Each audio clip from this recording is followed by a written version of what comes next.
Peacock have been touring around with Dr. Toomey and I this afternoon, looking at some great things that are going on, so we're glad to have them with us and appreciate all of their continued hard work. To begin with, I just want to let you know we continue to make significant progress in vaccinating Georgia's most vulnerable population, that is our seniors. As of today, 1,040,000 seniors have received at least one dose of the vaccine. That's 74% of Georgia's seniors, according to the American Community Survey census data. Almost three-quarters of Georgia seniors have a significant amount of protection against COVID-19 with at least one vaccine dose. In all, we have administered 81% of the state's allocated doses at over 3.2 million doses total. I'd also like to ask the media outlets that are here today and those that are following this to include in their reporting that according to the CDC website, Georgia has been shipped the second fewest number of doses per 100,000 residents out of all 50 states. We must always do better in getting shots into arms, there's no doubt about that. But we are also 49th out of 50 states in vaccines shipped to us by the federal government per 100,000 residents. So when Dr. Toomey and I continue to say we have supply issues as a whole state, the CDC's own data proves that point. This context is absolutely vital when informing the public of how Georgia is distributing its vaccine. I also would remind the media reporting issues that is shorting Georgia at least 250,000 doses confirmed as administered through the federal pharmacy program that have not been reported as administered in our state. As far as vaccine eligibility, Dr. Toomey and I have been clear from the beginning that when supply was limited, we would prioritize the most vulnerable, and that's exactly what we have done. And today, three-quarters of our seniors have significant protection against COVID-19. We were also consistent that as supply increased and we vaccinated more and more high-risk Georgians, the state would move to expand eligibility. This week, Georgia received over 450,000 vaccines. That includes both first and second doses. While we do not have a specific number yet, we've been told to expect an increase of both Pfizer and Johnson & Johnson next week. And due to the uneven demand public health officials and private providers are experiencing in different regions of the state, the Department of Public Health directed approximately 70% of this week's total vaccine allotment to the North Georgia and Metro Atlanta area to put more supply where the demand is highest. While overall demand is greater in the Metro Atlanta area, we also have sites like the Mercedes-Benz Stadium that we toured today that have appointments available and open for next week. In much of rural Georgia, south of Macon, the demand is much lower. However, our Habersham County site in northeast Georgia is booked solid for the rest of the week. In Savannah, Director Stallings and the GEMA team moved that site to a walk-up optional site, and instead of roughly 200 appointments, over 800 vaccinations were completed in one day. This is just one example of how the state continues to adapt to changing circumstances on the ground, and we're encouraging private providers to do the same. Providers should partner with local churches, civic groups, and community organizations to get the word out about vaccine availability, and everyone should be utilizing 80% of their doses received within 7 days. We cannot afford to have vaccines sitting in the freezers, whether it's in Metro Atlanta or rural Georgia. If you are currently eligible for vaccination, please make your appointment. If none are available today or tomorrow, go ahead and make an appointment for next week or 2 weeks down the road, whatever the case may be, and confirm your spot in line as quick as possible. The resources remain the same. Local public health districts are ready to assist you, and you can schedule those appointments at dph.georgia.gov or you can sign up at one of our 8 state-operated mass vaccination sites at myvaccinegeorgia.com. You can also check with your local providers like Walmart, Walgreens, CVS, Ingles, Kroger, Publix, and your local hometown pharmacy. Again, please make those appointments today or tomorrow, even if you're scheduling the vaccination for next week or into the future. As Dr. Toomey and I mentioned multiple times over the last few weeks, we would be moving quickly to expand vaccine criteria provided we continue to see increased supply from the federal government. That's why, effective this Thursday, March 25th, all Georgians over the age of 16 will be eligible for the COVID-19 vaccination. Once that expanded eligibility goes live on Thursday, appointments will no doubt be hard to find in certain regions of our state.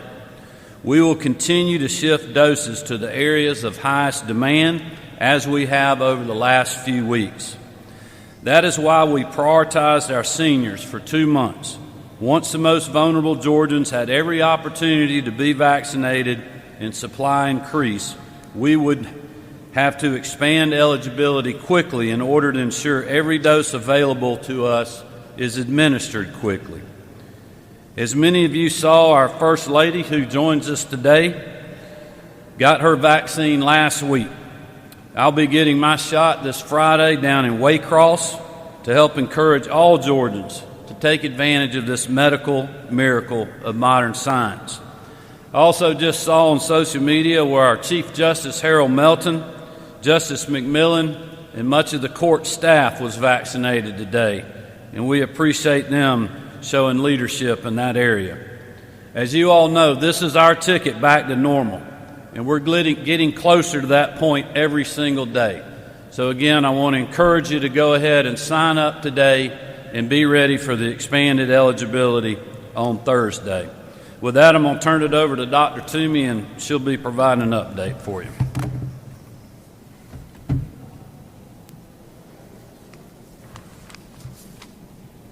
Thank you very much.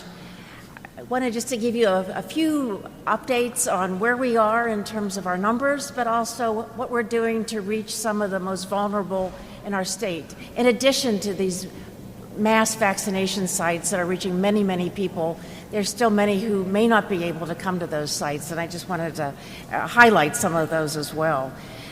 Our numbers are still looking very, very good. Positivity is average for the last 7 days, 5.4%, and we can hope that that can continue to stay low and will get lower. Hospitalizations and deaths are down to about 40% over the last 14 days, which is a very, very good statistic. And overall, our outbreaks have decreased considerably. And now we're seeing outbreaks in schools, outbreaks in workplaces, and once again, as I noted last time we were here, long-term care facilities are no longer a site for outbreaks as they used to be, and that has continued. And that is, as we've said before, is what we're hoping will be the goal for the state as a whole, as we all strive to be vaccinated throughout the state.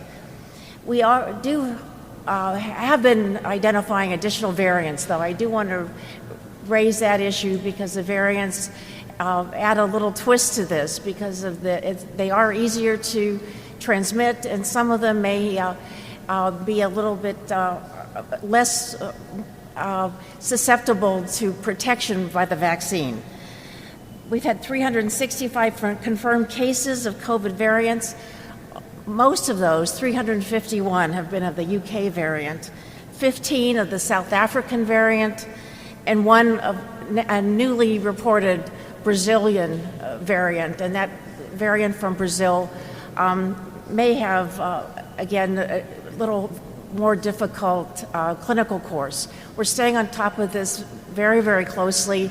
This is where contact tracing is absolutely essential because our 1,500 contact tracers are being fully deployed to follow up cases, particularly when they're in vulnerable populations, but also all these variants will be followed up very, very closely. And we will continue to report on this as we move forward. This only again reinforces the fact that it's incredibly essential until we get more individuals vaccinated throughout Georgia to continue to follow those basic guidelines of wearing a mask when you're out in public, try to avoid big gatherings, washing your hands, and most of all, please encourage everyone to be vaccinated. All 3 of these vaccines are safe, they're effective, and they will be our key to allowing us to open Georgia as a state and enjoy those freedoms we so are missing at this time. I did want to just point out that we have some incredibly important partnerships that we've been using, special partnerships to address adults with intellectual and developmental disabilities. We had a special clinic in Marietta earlier this week and are partnering to increase vaccinations at 4 pilot sites. One opened up today in Athens, and 3 more in the next week in Thomasville, Lawrenceville, and DeKalb. This is a special collaboration that we've developed with local Walgreens to provide a safe and an easier site for these individuals to come who may be a little afraid to come into other places or may be uncomfortable to come into other places. Several hundred people in this population group has signed up to come to these sites. And so I want to make a pitch. I haven't done this before to you, but I want to make a pitch. If you want to write a really good story about some really good things being done in our state, it's through these partnerships to reach some of these hard-to-reach populations that are really very special. Right now, Dr. Peacock isn't here with us, but is actually in the adjoining room on a call at the request of the Association of State and Territorial Health Officials to talk to other states and project areas about these partnerships, both for the intellectually disabled, but also for our homebound individuals. We have about 3,000 individuals we'll be serving in our partnerships for those who can't come to vaccination sites because they're at home, and also through some of our other work with the intellectually and developmentally disabled collaborations. I also want to say that we've made special efforts to reach those who may not be able to hear and receive their messages through the radio or television, and really want to thank David and his colleagues for their help in making videos that are now available on the website so that everyone can watch these videos and get the information they need to know how to be vaccinated and to stay safe at this time and protect themselves. And so that's kind of where I wanted to end up, but I really wanted to thank you all for the opportunity to, again, say we're doing some really great things, and I'd like to do a shout out to our public health staff who have made these collaborations happen. Thank you.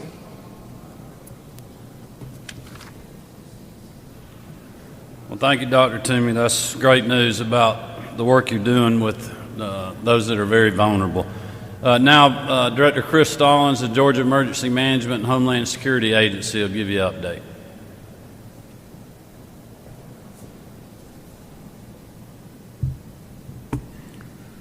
Thank you, Governor, First Lady, Dr. Toomey. Good afternoon.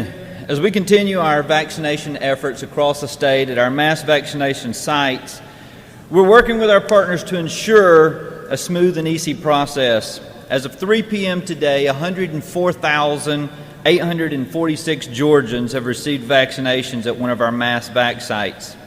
Our team is working extremely hard with the National Guard, Georgia Department of Public Health, Georgia DOT, and all our public and private partners as we continue to put vaccinations in people's arms. From the beginning, we knew that myvaccinegeorgia.com would be a very critical piece to our vaccination process. We've worked diligently with our vendor to ensure that the site was user-friendly and as intuitive as possible. But we are aware that there are some issues that the public has had scheduling second doses at myvaccinegeorgia.com, and I want to address some of those. Beginning today, we've added staff to all our existing sites that will be scheduling second dose appointments on site. Before you leave the observation lot, you will know the date and time of your next appointment. And that is critical to peace of mind for our folks, and we understand that.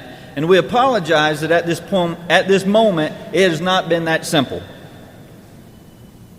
We've identified an issue that folks who were registered for their first dose while on site haven't received a follow-up email.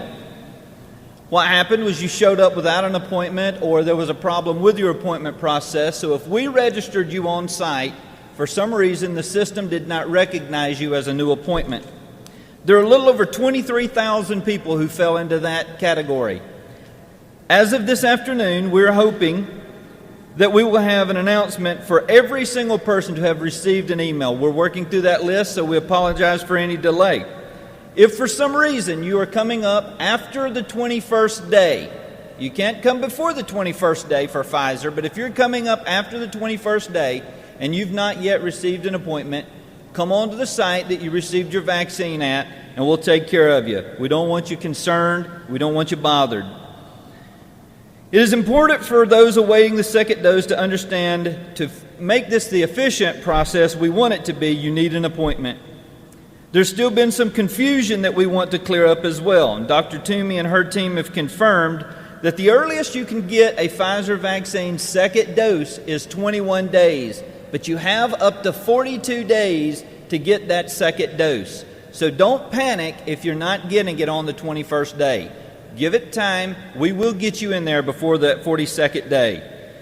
Another issue we're seeing is that people are mistakenly believe that the date on the back of your CDC vaccination card is your appointment date. It is not. It is in fact the earliest you can return to receive your vaccine. So don't think that's your appointment date. That's the earliest you can return. We want to thank the public for your patience as we work through this process. We'd also like to thank you for the positive responses that we've gotten. There's not a day that goes by we don't get an expression of gratitude and appreciation for what our sites or what Dr. Toomey and her team at the public health sites are doing, and we do thank you for that. We thank you for your patience. It's been an extraordinary effort on the part of our staff as we get to continue to work together to ensure that we move toward the goals of getting every Georgian vaccinated. Thank you again, and again we appreciate your patience as we work through this together. All right, we'll open it up for questions. John? Governor Kemp, now that you're opening this to all adults in Georgia, not just the most vulnerable. You've been watching a live update from Governor Kemp on Georgia's vaccine distribution. You also heard from Dr. Kathleen Toomey and Chris Stallings with GEMA.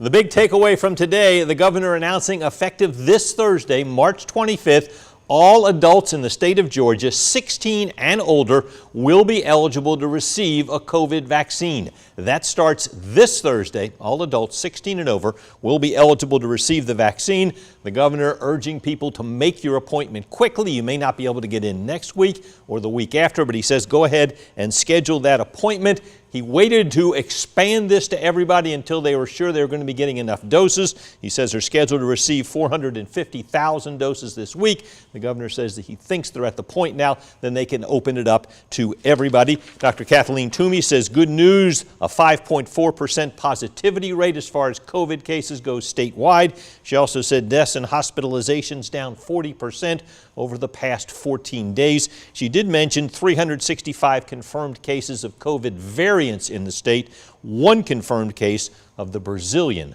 variant. And Chris Stallings, the GEMA director, said as of today they had vaccinated over 100,000 people at their 8 mass vaccination sites. And he says starting today they are now scheduling second doses as you go through for your first dose. He says they hadn't been doing that. They will now start doing that effective today. So again, effective this Thursday, March 25th, all adults in the state of Georgia age 16 and older will be eligible to receive a COVID-19 vaccine. Of course, much more coming up for you tonight on 13 WMAZ News at 5 and 6 and on 13WMAZ.com. We now return you to your regularly scheduled program.